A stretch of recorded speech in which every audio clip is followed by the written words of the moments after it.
하나님은 어떠한 상황 속에서도 우리와 함께 하십니다. 아멘. 아멘이십니까? 여러분, 인생이라는 길을 걷다 보면 예기치 못한 상황을 만나기도 하고 끝도 없는 터널을 지나는 것처럼 느껴지는 현실 속에서 절망감이 찾아오기도 합니다. 때로는 열심히 기도해도 상황은 나아지는 것 같아 보이지 않아 보이고 하나님이 정말 살아계신 게 맞는가? 정말 하나님께서 살아계시다면 정말로 나의 이 문제들을 잘 알고 계신 것이 맞는가? 라는 의문을 갖게 하죠.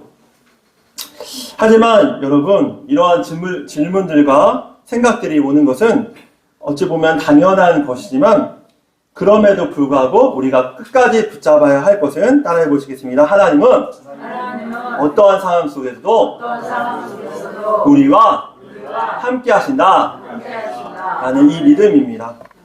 왜냐하면 따라해 보시겠습니다. 그래야 우리가 평안 가운데 그 모든 일들을 주님께 맡기고 앞으로 나아갈 수 있기 때문입니다. 아멘. 여러분, 평안이 우리를 살 수 있는 힘입니다. 평안이 없으면 우리가 살 수가 없습니다. 어떠한 상황과 환경이 어려움이 우리가 문제가 되는 것이 아니라 그 안에 우리가 그것을 뚫고 나갈 평안이 있는가 없는가, 그것이 우리에게 중요한 것입니다. 여러분, 예수님을 믿는 우리 그리스도인들, 크리스찬들은 삶의 기반이 있는데 그 기반은 무엇이냐면 따라해 보시겠습니다. 하나님의 주권적인 섭리. 이것이 바로 우리 삶을 지탱하는 그런 삶의 기반입니다. 이것이 무너져 버리면 우리가 살 수 없습니다. 그래서 세상 사람들은 정말 그 어떤 문제를 만나서 정말 극단적인 선택을 하기도 하고 저 어려움에 빠져서 정신적인 고통을 겪는 경우도 있는 것이죠. 왜냐하면 어떠한 상황 가운데서도 하나님께서 우리와 함께 하신다, 우리를 지키신다, 온 세상과 우리를 주관하신다 라는 이 믿음이 없기 때문입니다. 그런데 우리조차 그런 믿음이 없다면 우리가 어떻게 살아갈 수 있겠습니까? 여러분, 그러므로 우리가 어떠한 상황을 만나더라도 때로는 세상이 아무리 험하고 지난번 말씀을 드렸던 것처럼 지금 캄보디아의 이슈들이 막 일어나고 있는데 그러한 현실들이 일어남에도 불구하고 그럼에도 불구하고 하나님은 여전히 세상을 다스리고 계시고 주관하고 계신다는 이 믿음을 우리가 끝까지 붙드는 우리의 믿음이 중요한 것을 우리가 믿으시기 바랍니다. 그때 우리가 이 믿음으로 담대하게 살아갈 수 있는 것입니다. 아멘이시죠? 그런데 정말로 오늘 말씀을 묵상하는데 정말로 그렇구나. 정말로 하나님께서 온 세상을 주관하시고 계시고 우리를 끝까지 사랑하시는구나. 이런 믿음 확신이 들었습니다. 여러분, 어린 자녀를 둔 부모님을 생각해 보시면 놀이터에서 아이들 놀게 할 때에 같이 놀아주기도 하지만 보통은 되게 벤치에 앉아서 아이를 구경하죠. 그런데 부모님이 내 손을 꼭 붙잡고 나 놀아주지 않는다고 해서 부모님의 시선이 그 자녀를 떠나 있습니까? 아닙니다. 항상 이 아이가 위험할까 아니면은 뭐 나쁜 사람에 의해서 해함을 당할까 계속 지켜보죠. 마찬가지로 하나님께서는 우리를 계속 지켜보십니다. 왜냐하면 우리는 하나님의 자녀이기 때문인 것입니다. 인간의 부모는 잠시 한눈을 팔 수 있습니다. 그러나 전지전능하신 우리 하늘 아버지께서는 그의 자녀된 우리들을 한순간도 놓지 않으심을 믿으시기 바랍니다. 놓으실 수 없죠. 왜냐하면 전지전능하시기 때문입니다. 전지전능하신 하나님께서는 어디에나 계신 무소불위한 하나님이십니다. 그래서 웃긴 얘기로 우리가 화장실 갈 때 하나님 함께 계신다 이런 얘기를 하시는 걸 들었던 경험이 있습니다. 그런 의미로 하나님께서 언제나 우리와 함께 하시죠. 하나님, 우리가 연약할 때도 우리가 죄를 지을 때도 우리 하나님께서 함께 하지 않는가? 뒤를 돌아보신가? 아닙니다. 하나님께서는 우리가 죄를 지을 때도 우리가 연약할 때도 항상 함께 하죠. 끝까지 우리 포기하지 않고 버리지 않으십니다. 여러분, 그 믿음이 우리를 담대하게 살아갈 수 있고 우리를 지켜줍니다. 여러분, 그런 의미로 이 믿음을 끝까지 지키는 우리 모두가 되시길 축복합니다. 그럼 하나님이 어떠한 경우에도 우리와 함께 하신다는 근거는 무엇입니까? 바로 마지막 제자들에게 예수님께서 승천하시기 전에 하셨던 말씀이 그 근거입니다. 우리 함께 합독하시겠습니다.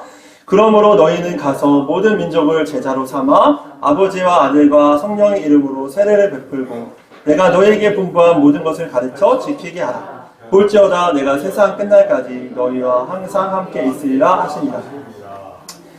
때로는 나의 문제를 만나고 그 문제가 해결되지 않는 상황들을 만날 때 하나님이 여전히 나와 함께 하시는가? 나에게 말씀하시는가? 의문이 들고 의심이 들 때가 있습니다.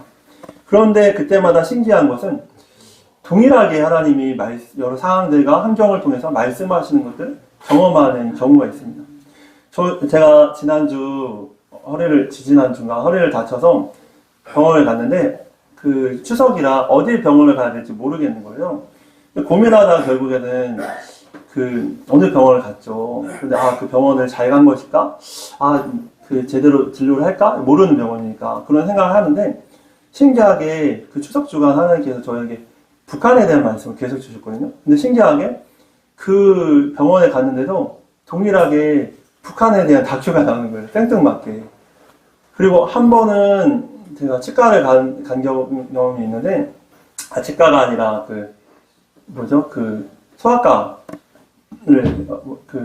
내과를 간 적이 있는데, 내과를 갔는데, 하나님께서 항상 저에게 주시는 마음들은 낮은 자들이나 어려움에 있는 사람들의 마음을 주시거든요.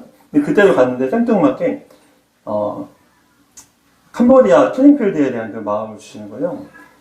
그 영상이 나오는 거예요. 그렇게 좀 이렇게 고통을 받고 좀 어려움을 당했던. 그래서 그때마다 느끼는 것을, 그리고 때때로 하나님이 저에게 상황으로 사람을 통해, 그리고 영상을 통해, 그리고 때로는 묵상을 통해, 말씀을 통해, 설교를 통해 동일한 말씀을 주시는 겁니다. 그때마다 느끼는 것은 하나님이 여전히 나와 함께 하시구나, 나에게 말씀하시는구나 라는 깨달은 거죠. 그런데 오늘 말씀도 동일하게 예수님께서 하늘을 승천하실 때 따로 떨어져 있어야 될 그런 제자들과 예수를 믿는 많은 사람들에게 동일하게 우리에게 말씀하고 계신 것입니다. 20절 말씀을 다시 함께 합독하실까요? 내가 너희에게 분부한 모든 것을 가르쳐 지키게 하라. 볼지어다 내가 세상 끝날까지 너희와 항상 함께 있으리라 하십니다. 여러분, 이것은 예수님의 약속입니다. 예수님께서 말씀하셨습니다. 우리 어떤 상황과 처지와 환경에 볼 때 하나님이 여전히 나와 함께 하신가? 의심이 들고 의문이 들 수 있지만 하나님께서는 내가 세상 끝날까지 너희와 함께 하시겠다라고 약속하고 계신 것입니다. 그러면 어떻게 하나님께서는 우리와 함께 하실까요? 마태복음 1장 23절 말씀 함께 합독하시겠습니다. 보라, 처녀가 잉태하여 아들을 낳을 것이요 그의 이름을 임마누엘이라 하리라 하셨으니 이를 번역한즉 하나님이 우리와 함께 하시라 하니라. 예수님께서는 이 땅에 정말 아픔과 고통과 우리의 모든 죄와 허물을 이기시고 우리를 하나님의 자녀 삼아 주시기 위해 이 땅에 오셨죠. 그리고 그 분의 별명은 임마누엘, 우리와 날마다 함께 하신다 라는 별명이 있으셨습니다. 그리고 예수님께서는 우리의 모든 죄와 모든 허물을 짊어지시고 십자가에 죽으셨고 또 그 모든 죄와 사망을 권세를 이기시고 부활하셔서 하늘로 승천하셨죠. 그리고 그 예수님을 믿는 모든 사람들에게 승천하실 때 한 가지 약속을 하셨는데 그것은 바로 내가 세상 끝날까지 너희와 항상 함께 있겠다 라는 약속이셨습니다. 그리고 그 약속과 함께 더불어 하신 말씀이 바로 이 말씀입니다. 우리 함께 합독하시겠습니다. 내가 아버지께 구하겠으니 그가 또 다른 보혜사를 너희에게 주사 영원토록 너희와 함께 있게 하리니 그는 진리의 영이라 세상은 능히 그를 받지 못하나니 이는 그를 보지도 못하고 알지도 못함이라. 그러나 너희는 그를 아나니 그는 너희와 함께 거하심이요 또 너희 속에 계시겠음이라. 내가 너희를 고아와 같이 버려두지 아니하고 너희에게 오리라. 아멘. 여러분, 이렇게 예수님께서는 하늘로 승천하시기 전 예수님 믿는 사람들에게 내가 세상 끝날까지 너희와 함께 하시겠다라고 말씀하시고 그 약속으로 성령을 보내주시겠다라고 약속하신 것입니다. 그럼 여러분, 성령은 어떻게 받습니까? 따라해 보시겠습니다. 성령님은 우리가 예수님을 우리의 주님으로 고백하고 영접할 때 우리 가운데 오신다. 여러분, 예수님께서 성령님을 보내신다고 약속하셨습니다. 그런데 어떻게 성령님이 우리에게 들어오시느냐? 그것은 우리가 성령님을 모시면 됩니다. 왜냐하면 예수님께서는 예수님을 찾고 성령을 구하는 모든 자에게, 구하는 자에게 성령, 좋은 것, 바로 성령을 너에게 주시지 않겠느냐라고 말씀하셨습니다. 아버지가 아들에게 떡을 달라는데 뱀을 주며, 생선을 달라는데 뱀을 주며, 음식을 달라는데 돌을 주겠느냐, 떡을 달라는데 돌을 주겠느냐, 하물며 구하는 자에게 좋은 것, 즉 성령을 주시지 않겠느냐라고 말씀하셨죠. 즉 구하고 하나님을 찾는 사람들에게 누구나 성령을 주시겠다라고 약속하신 것입니다. 그리고 그 예수님을 주로 고백했다면 이미 여러분들 마음 안에 성령님이 자정하고 계신 것입니다. 그런데 왜 때로는 성령님이 느껴지지 않느냐? 그것은 왜냐하면 때로는 우리의 죄악으로 인하여 또 때로는 또 성령님을 근심하게 함으로 우리 마음 가운데 성령님이 운행하시고 자정하시고 주관하시는, 우리의 삶을 주관하시는 그 경험을 해야 되는데, 여전히 우리가 주인된 삶으로 성령님이 우리 안에 계시지만 우리가 성령님을 배제한 채 우리 삶을 살아가기 때문에 우리 안에 성령님이 느껴지지 않는 것이지 우리 안에 성령님이 안 계신 것이 아니심을 우리가 믿으시기 바랍니다. 여러분, 그런 의미로 성령님은 우리와 함께 하시고, 여기서 삼위일체 교리가 나오는데, 성령님은 하나님, 예수님, 성령님으로서 서로 뗄래야 뗄 수 없는 사이로 세 분 하나님께서 한 분 하나님이신 그런 교리가 있습니다. 그 말씀으로 바로 성령님을 통해서 하나님과 예수님이 우리와 날마다 함께하고 계시다라는 것을 우리가 믿으시기 바랍니다. 여러분, 이 말씀을 기반으로 한다면 우리의 어떠한 상황과 처지에서도 예수님은 성령님과 함께 우리와 날마다 함께하고 계신 것입니다. 믿으시죠? 아멘. 여러분, 그런데 왜 때때로 하나님이 우리와 함께 하심이 실제로 느껴지지 않을까요? 바로 그것은 사실과 느낌의 차이인 것입니다. 우리가 때로는 사실은 안전한데 느낌으로는 불안한 경우가 있죠. 그래서 실제로 안전한데도 정신적으로는 두려움을 느끼거나 불안감과 두려움을 가지고 살아가는 사람들이 많이 있는 것입니다. 왜 그럴까요? 사실적으로는 안전한데 내가 느끼는 감정과 느낌으로는 불안함과 두려움이 있기 때문인 것입니다. 성경에도 그런 경우가 많이 나옵니다. 두 가지 예를 들면, 한 가지는 열왕기하 6장 15절에서 17절 말씀입니다. 쉬운 성경 말씀으로 다 같이 합독하시겠습니다. 엘리사의 종이 일찍 일어나 바깥으로 나가 보니 큰 군대가 말과 전차를 이끌고 성을 에워싸고 있었습니다. 종이 엘리사에게 말했습니다. 주인님, 어떻게 하면 좋겠습니까? 엘리사가 말했습니다. 두려워하지 말라. 우리를 위해 싸우는 군대는 저 군대보다 더 강하다. 그리고 나서 엘리사가 기도드렸습니다. 여호와여, 내 종의 눈을 열어주셔서 볼 수 있게 해주십시오. 여호와께서 종의 눈을 열어주시니 온 산에 불말과 불전차가 가득하여 엘리사를 에워싸고 있는 모습이 보였습니다. 네. 여러분, 이 말씀은 기원전 9세기경 북이스라엘 왕인 여호람 왕 때 아람, 즉 시리아 군대가 쳐들어와 온 성을 포위했을 때의 이야기입니다. 여러분, 온 성에 군대가 포위하고 있을 때 어떤 마음이 들까요? 예를 들어서 우리나라에 북한군이 그 최전방까지 들어와서 밀고 들어오고 있다라는 소식을 들었을 때 어떤 마음이 들까요? 불안하죠. 두렵죠. 저 또한 군대에 있을 때 GOP에 있었는데 그 실제 상황이 걸린 적이 있어요. 실제 상황. 그게 북한이 뭘 핵을 쏘고 그 미사일 실험을 쏘고 그리고 최전방에 이렇게 대기하고 있다는 그런 제보를 받아서 실제 상황에 걸린 적이 있어요.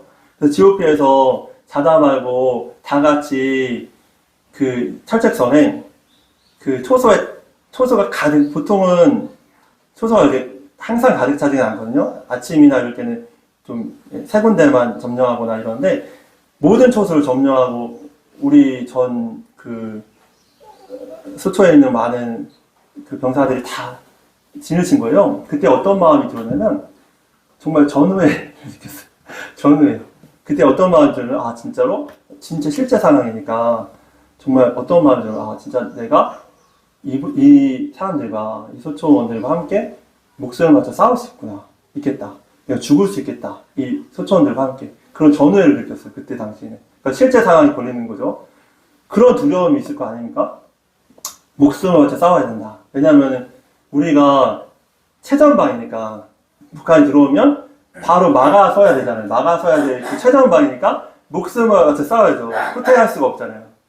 그 빼바라고 해서 뒤에 있는 사람들은 후퇴했다가 1보 후퇴, 2보 전진할 수 있지만 우리는 1보 후퇴하면 그냥 끝나는 거니까 무조건 싸워야 되죠. 그죠? 그러니까 죽어야 되는 거잖아요. 근데 목숨을 걸고 싸울 수 있겠다. 그런 마음이 들었어요.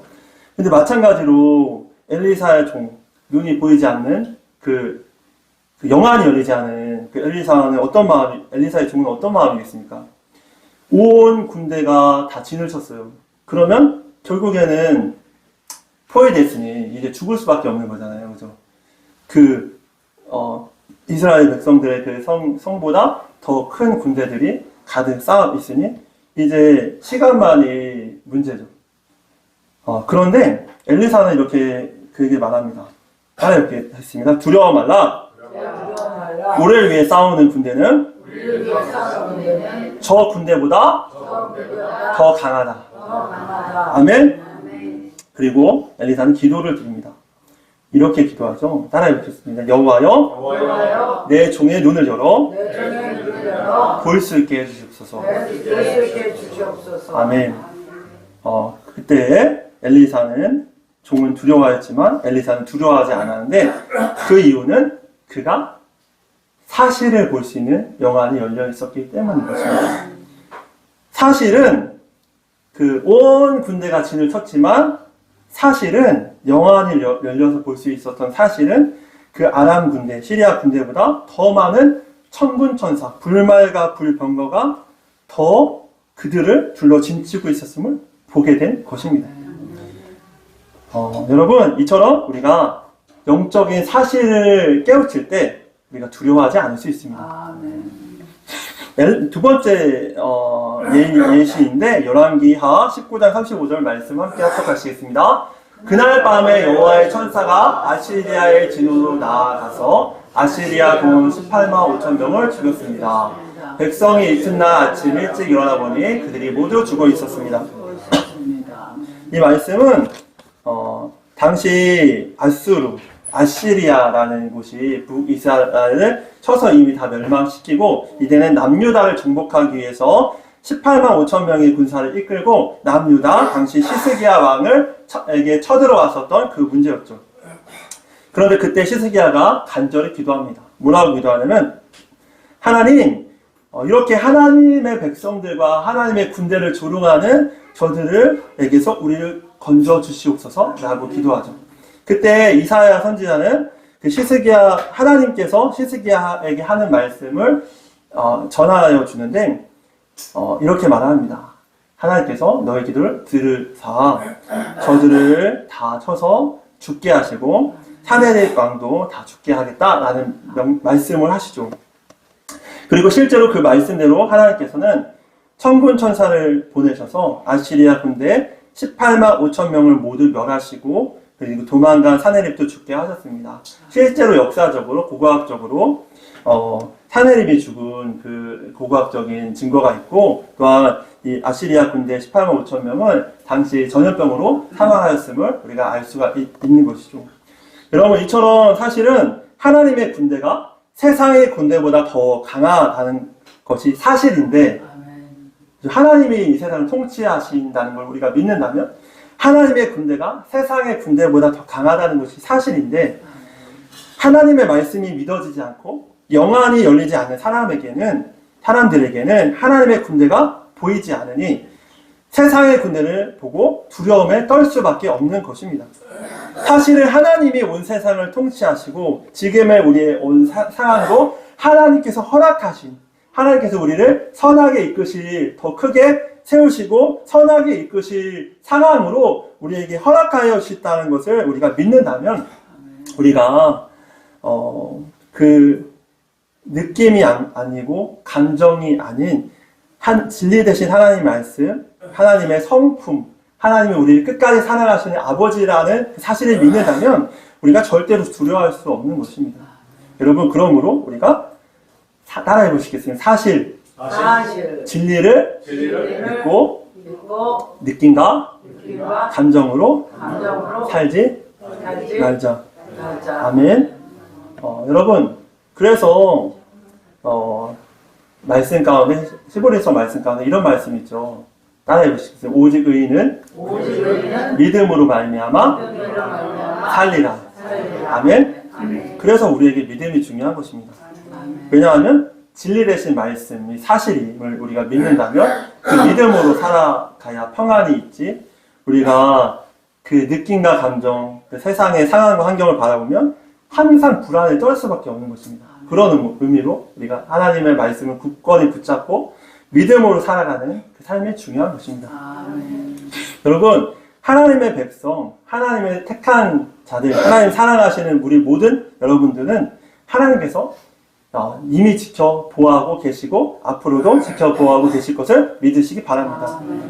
아브라함도, 그리고 야곱도, 이삭도 그가 어떤 것을 잘했기 때문에 하나님께서 택하셔서 그에게 하나님의 일을 맡기셔서 하나님의 일을 이루어 가신 것이 아니라, 아브라함도 실수했고 야곱은 거짓말쟁이였잖아요. 그리고 이삭도 야곱과 아브라함의 그런 그 잘못을 같이 동일하게 잘못도 행하고 그런 삶을 살았잖아요. 그럼에도 불구하고 하나님께서는 그들을 택하셨으니 하나님의 일을 이루어 가셨음을 우리가 믿으시기 바랍니다. 그러므로 하물며 우리일까 보냐, 저 참새도 하나님께서 먹이시고 입히시는데 하물며 우리일까 보냐, 이 말씀을 하셨잖아요. 그러므로 여러분 두려워하지 마시기 바랍니다. 하나님께서 끝까지 지키시고 하나님께서 이미 작정하셨으니 앞으로의 길을 이끌어 가실 것입니다. 그러니까 두려워하지 마시기 바랍니다. 이처럼 성경에는 하나님이 지키시고 보호하시고 우리와 함께 하시고 계신다는, 앞으로 함께 하실 거라는 구절들이 넘쳐납니다. 제가 다 읽어드리겠습니다. 우리 함께 합독하실까요? 시작! 너희는 강하고 담대하라. 그들을 두려워하지 말며 떨지 말라. 네 하나님 여호와 그가 너와 함께 계시며 결코 너를 떠나지 아니하시며 버리지 아니하시리라. 내가 내게 명령한 것이 아니냐? 강하고 담대하라. 두려워하지 말며 놀라지 말라. 네 하나님 여호와가 내가 어디든 가든지 너와 함께 하니라. 두려워하지 말라. 내가 너와 함께 함이니라. 놀라지 말라. 나는 내 하나님이 됨이니라. 내가 너를 굳세게 하리라. 참으로 너를 도와주리라. 참으로 나의 의로운 오른손으로 너를 붙들리라. 내가 물 가운데로 지날 때에 내가 너와 함께 할 것이라. 강을 건널 때에 물이 너를 침몰하지 못할 것이며 내가 불 가운데로 행할 때에 타지도 아니할 것이요 불꽃이 너를 사르지도 못하리니 내가 사망의 음침한 골짜기를 다닐지라도 해를 두려워하지 않을 것을 주께서 나와 함께 하심이라. 주의 지팡이와 막대기가 나를 안위하시나이다. 내가 확신하노니 사망이나 생명이나 천사들이나 권세자들이나 현재일이나 장래일이나 능력이나 높음이나 깊음이나 다른 어떤 피조물이라도 우리 주 그리스도 예수 안에 있는 하나님의 사랑에서 끊을 수 없느니라. 돈을 사랑하지 말고 있는 것을 족한 줄로 알라. 그가 친히 말씀하시기를 내가 결코 너를 버리지 아니하고 너를 떠나지 아니하리라 하셨느니라. 우리가 사방으로 우겨싸움을 당하여도 쌓이지 아니하며 답답한 일을 당하여도 낙심하지 아니하며 박해를 받아도 버림받지 아니하며 거꾸로 뜨림을 당하여도 망하지 아니하며. 여러분, 이 모든 말씀이 믿는 자, 하나님을 믿는 하나님의 백성들에게 하신 동일하신 하나님의 약속의 말씀일 것입니다. 그러니 여러분 두려워하지 마시기 바랍니다. 그럼 왜 우리에게 어려움이 찾아올까요? 두려움이 찾아올까요? 왜냐하면 그것은 하나님께서 우리를 더 크게 사용하시기 위한 하나님의 빅픽처임을 우리가 믿으시기 바랍니다. 왜 하나님께서 이렇게 귀한 말씀을 주셨는데도 우리를 끝까지 놓지 않으시고 동일하게 보호하시고 계신다고? 하나님의 성품이 그러한데 하나님의 아들, 하나님의 딸들을 끝까지 보호하고 지키신다는 것이 하나님의 신실하신 성품이잖아요. 우리는 신실하지 않지만 때때로 우리는 때때로 거짓말도 하고 그리고 약속 어기기도 하지만 하나님은 약속을 지키신 하나님, 신실하신 하나님, 그러면서 우리를 끝까지 사랑하시는 게 하나님이신데, 근데 왜 때때로는 왜 우리가 어려움을 찾아올까라는 이 질문을 하는데 떠올랐던 생각 하나가 바로 빅픽처, 큰 그림이었습니다. 그런 의미에서 잠시 한 영상을 보시겠습니다. みんなの心に浮かんだことをそのまま書けばいいんだからね。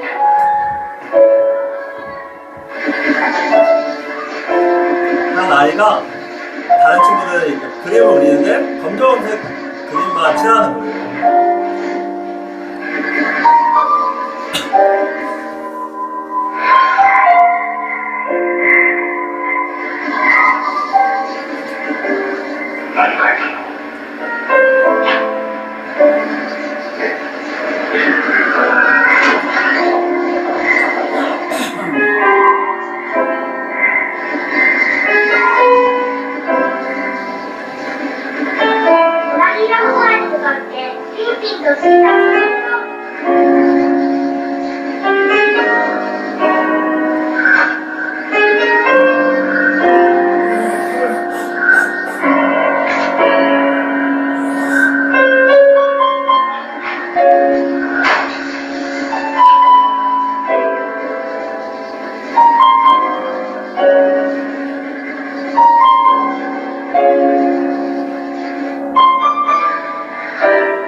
한 아이도 이런 큰 그림을 그릴 줄 아는데 하물며 하나님의 생각은 어떠하시겠습니까? 우리는 크신 하나님의 생각을 다 알 수 없습니다. 우리를 향한 하나님의 경륜도 다 알 수 없죠. 그런데 제가 이번 주 금요일 날 우리나라에 선교하러 오신 한 분의 다큐를 보게 되었는데, 그분의 다큐를 보는데 그분이 어떤 것에 영향을 받았는지에 대한 이야기가 나오는데, 그걸 보면서 깨달은 게 하나님의 큰 그림은 좀 위대하시다, 이런 감동이 들었어요. 그분이 한국 최초로 오셨던 선교사님이셨는데, 그 선교사님이 독일에서 사셨거든요. 근데 그 독일에서 작은 마을에서 계셨어요. 근데 그 작은 마을에 그래서 그 교회에서 그래서 말씀을 배우고 하셔서 그곳에서 그 선교사로 헌신하시고 선교사 학교를 나오시고, 그래서 중국에서 복음을 전하시고 그리고 동아시아 지역에 복음을 전하시고 오시다가 한국에서 한 30일 정도 머무르셨던 분이십니다. 그분은 성함이 네? 맞아요. 귀출라프 선교사님이신데, 근데 그걸 봤는데 신기했던 건 뭐냐면, 그 작은 마을이, 그분 이름이 기억이 안 나는데, 그 작은 마을을 세우셨던 그 분이, 그 분에게 영향받았던, 그 작은, 교대도 말고, 독일에 있는 그 작은 마을에서, 그 영향을 받으셨던 그곳이 모라비안 교회가 세워졌거든요. 근데 그 모라비안 교인들의 영향을 받았던 분들이 그러니까 감리교회 그 존 웨슬리 목사님이나 조지 휘폴드 목사님이나 그 장로교회에 영향을 끼치셨는 그런 귀한 엄청 큰 그 복음을 전하였던 그 귀한 목사님들이 세워졌고 그 지역에서만 그 작은 마을의 그 교회 지역에서만 시골과 같은 그 작은 마을의 교회에서 수많은 선교사님들이 나왔고 세계 선교에 그 지역을 빼놓을 수가 없어요. 그리고 토마스 선교사님 같은 경우에도 복음을 위해서 한국에 오셨다가 결국에는 그 한국 땅도 밟아보지 못하고 순교하셨거든요. 목숨을 잃으셨는데 그분이 전하였던 그 성경책을 받아들여서 그 성경책이 사실은 그냥 도배지로 쓰기 딱 좋잖아요. 잘 붙잖아요. 그래서 도배지로 다 서서 그 벽을 도배지로 세웠는데 거기서 목사님이 나오고 그리고 그 교회가 평양 장대영 교회가 되고요.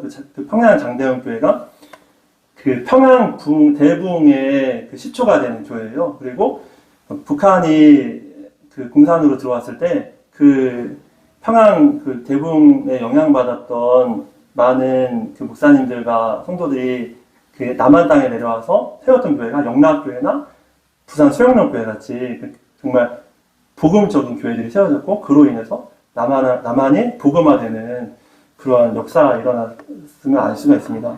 이처럼 하나님의 그림은 정말 한 사람 한 사람들의 우리는 다 알 수 없죠. 그 퍼즐 한 명 한 명 우리가 만남도 우연이 아니라는 그런 노사연 씨의 그 고백처럼 정말 절대로 우연이 아닌 하나님께서 우리의 각자의 삶을 아름답게 빚으셔서 큰 그림을 빚어가고 계심을 우리가 알 수가 있었습니다.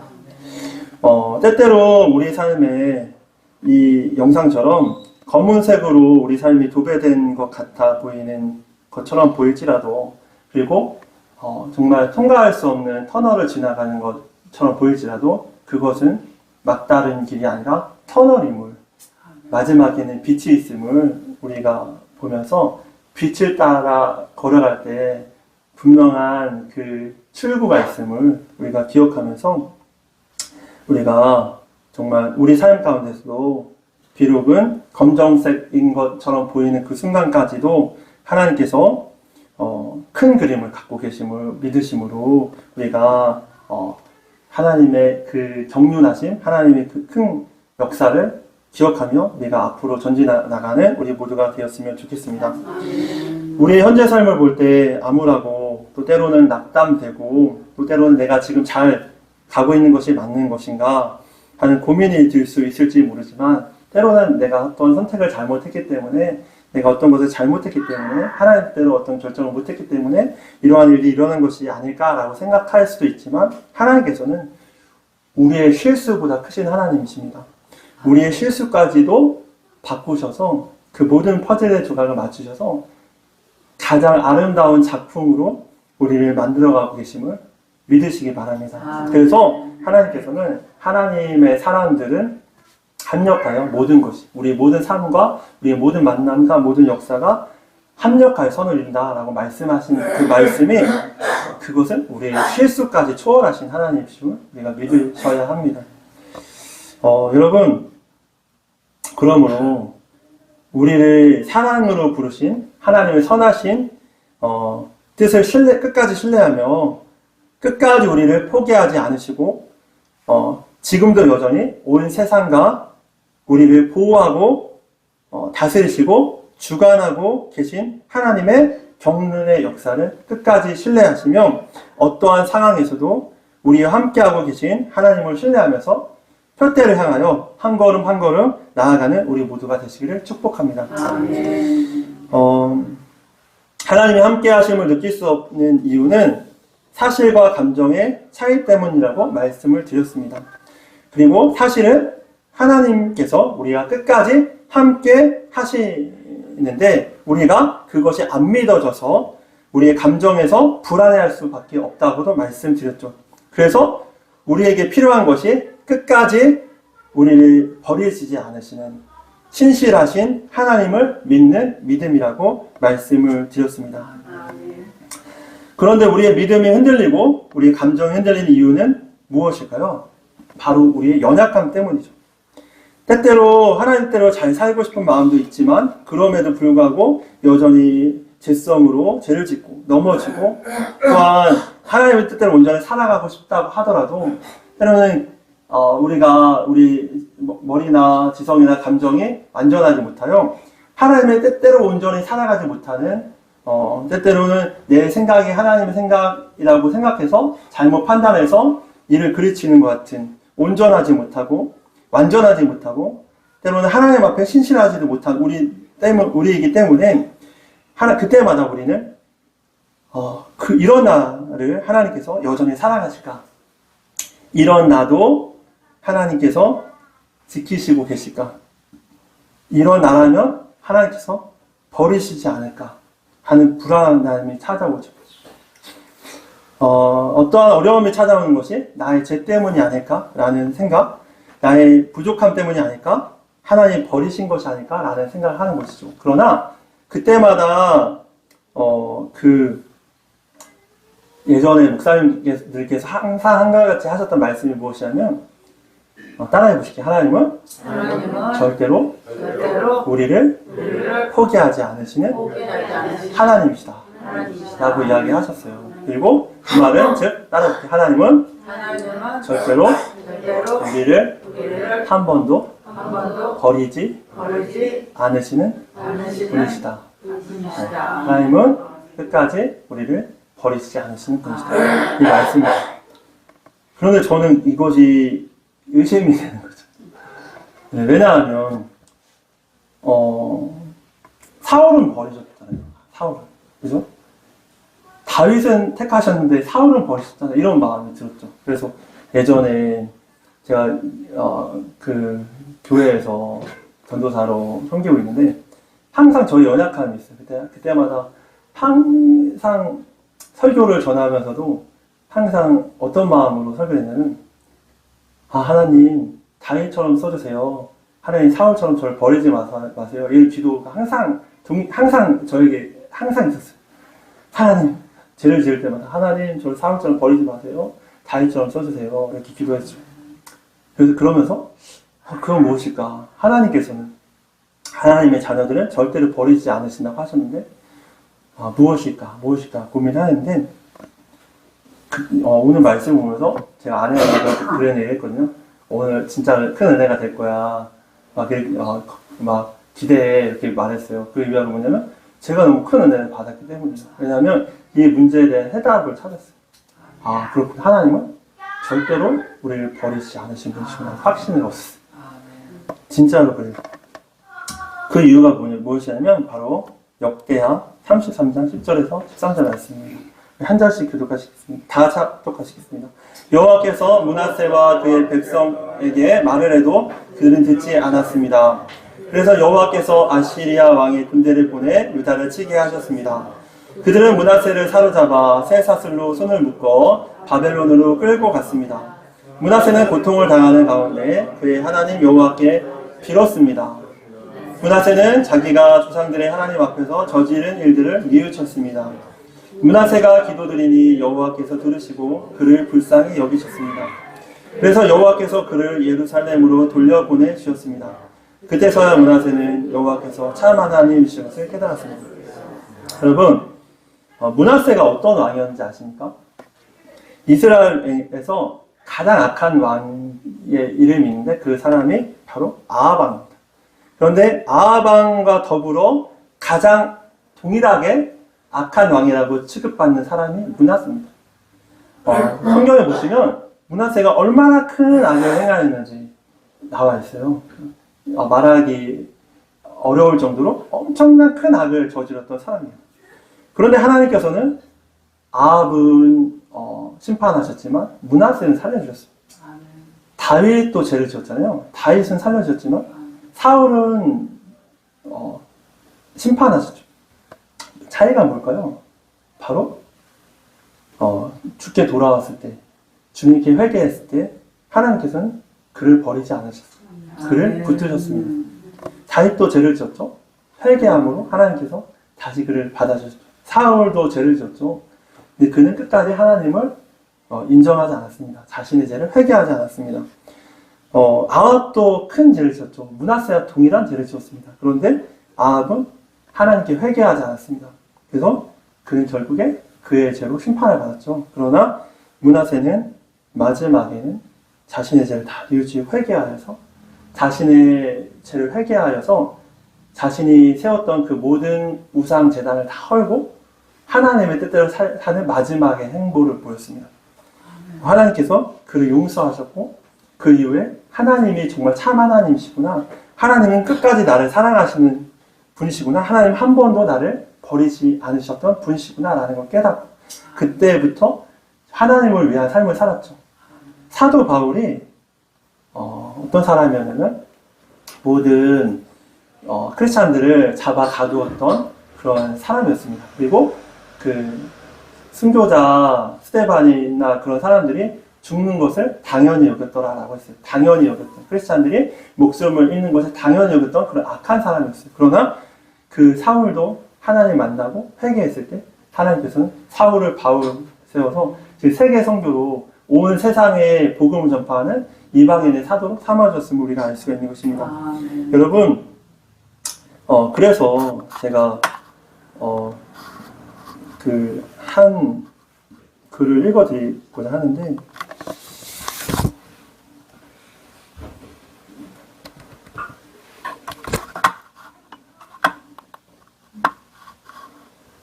이렇게 읽어드리겠습니다.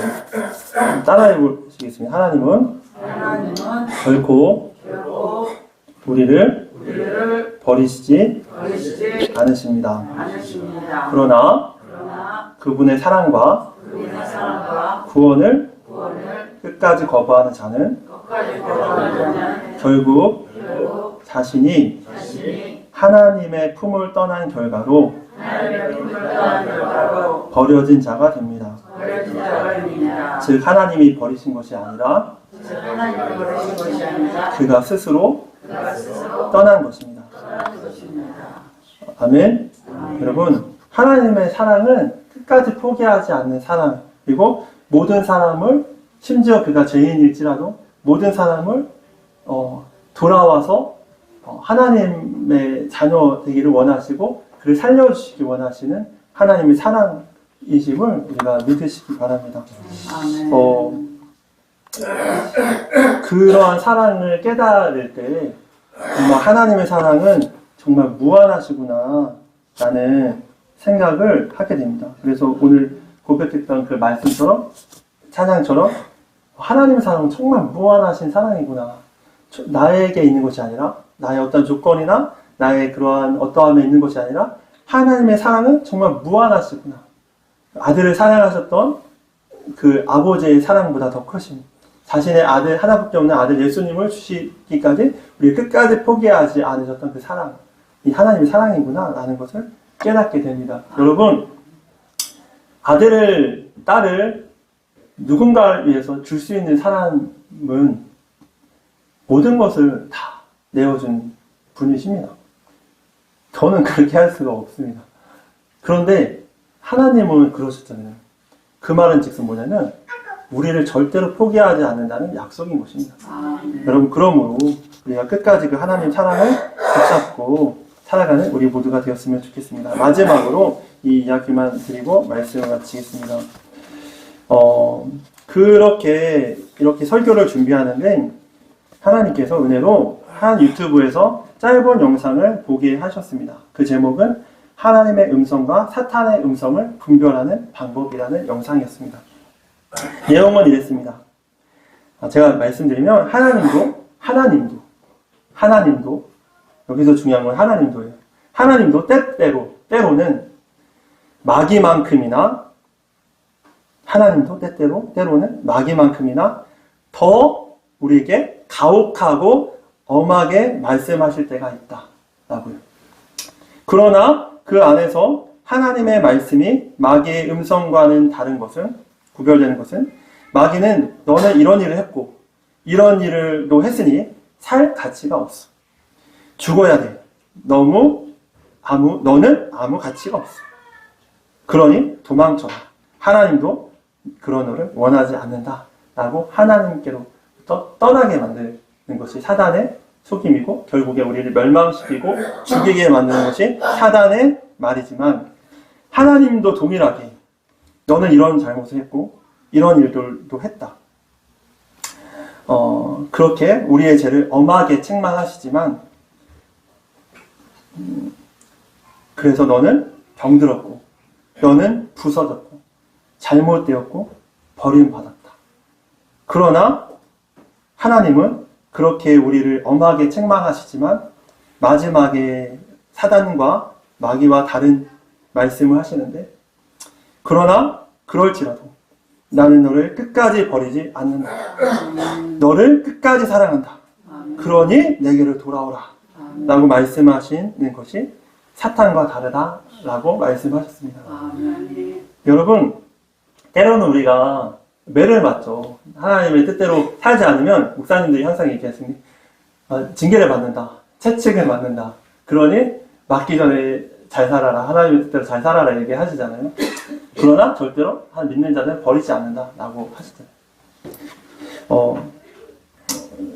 채찍을 드는 부모가 잘못을 지적하는 이유가 뭘까요? 망하게 하기 위해서, 죽게 만들기 위해서가 아니잖아요. 바로 그 자녀가 돌이켜 하나님 뜻대로 잘 살라고 하시는 거잖아요. 동일하게 이것이 바로 하나님의 음성인 것입니다. 사탄의 음성이 아닌 이유는 사탄은 그러니 너 아무 가치 없어. 너 죽어. 이렇게 말씀하지만 하나님도 너 사랑하지 않는다라고 말씀하지만 하나님은 오늘 말씀처럼 절대로 우리를 포기하지 않는 끝까지 우리를 사랑하시는 그 하나님의 사랑임을 믿으시면서 하나님은 우리가 어떠할지라도 절대로 우리를 징계하시긴 하겠지만 우리가 때로는 어려움을 당하고 환난을 당하기도 하겠지만 그럼에도 불구하고 끝까지 우리를 사랑하신다라는 사단의 음성을 듣지 말고 그럼에도 불구하고 하나님은 나를 사랑하셔.